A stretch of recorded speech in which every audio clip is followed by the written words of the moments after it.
Hi, this is Arlene Williams with Prosperity Funding Solutions, your premier financier. And what I'm going to do today is concentrate for homeowners who may have lost their home to foreclosure, whether you're reaching your auction date or you have just recently had an auction date and you are in your redemption period. So we're going to jump right into this. So most of the time people have questions on what should they do and what they can do. And so it just depends on what state you are in. So right here, I'm in Chicago, and Illinois is a judicial state. So the first thing that I would say is to pretty much evaluate what your situation. Hopefully you have had the opportunity to go to at least majority of your court dates, and you kind of have a good sense of what position you are in as far as your property and what's going on with your case. But if you have not known what's going on in your case, or the family member is ill or the family member has passed away, there are various different ways that you can look this up. You can go to your county clerk office, or you can look these things up online as well, where most states typically have where you can find out this information online. And the last thing is to pretty much make a decision. So the first step in to evaluate.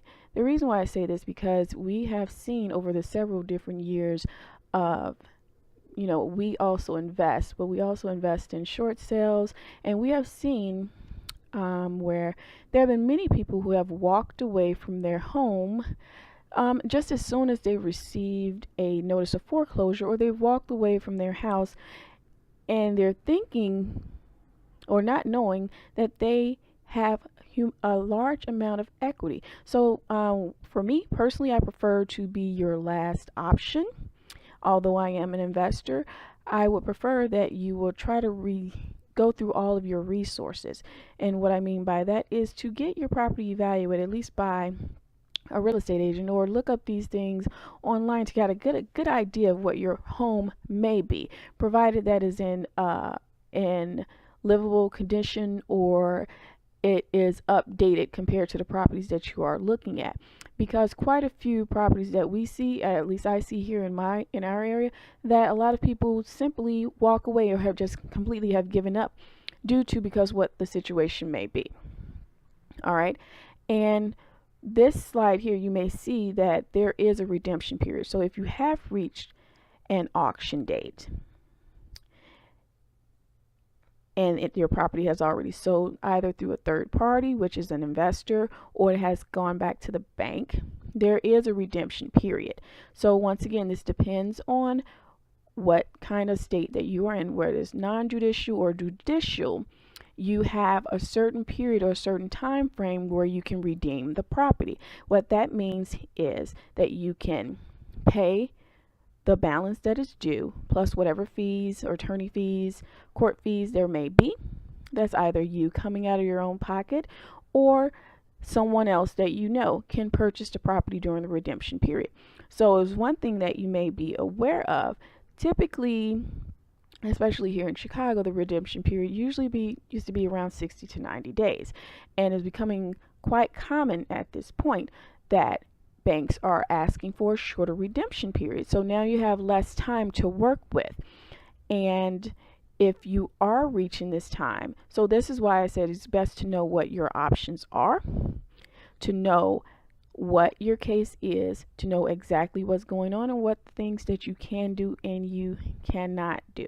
So in this time there's possible many things that can happen. So this is not like a short sale where you can't sell your property to a family member. Well, when you're in the redemption period and your property has already gone to auction, a family member can legally buy your property if you still want to stay into it. All right, so this is the point where you come to figuring out what it is that you want to do.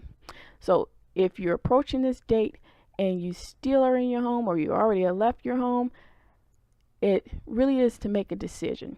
So the best thing, like I said once before, know if your property has equity. Typically, I would say a good rule of thumb, if your property has equity, you may have received a lot of phone calls or a lot of letters in the mail for people offering to buy your home.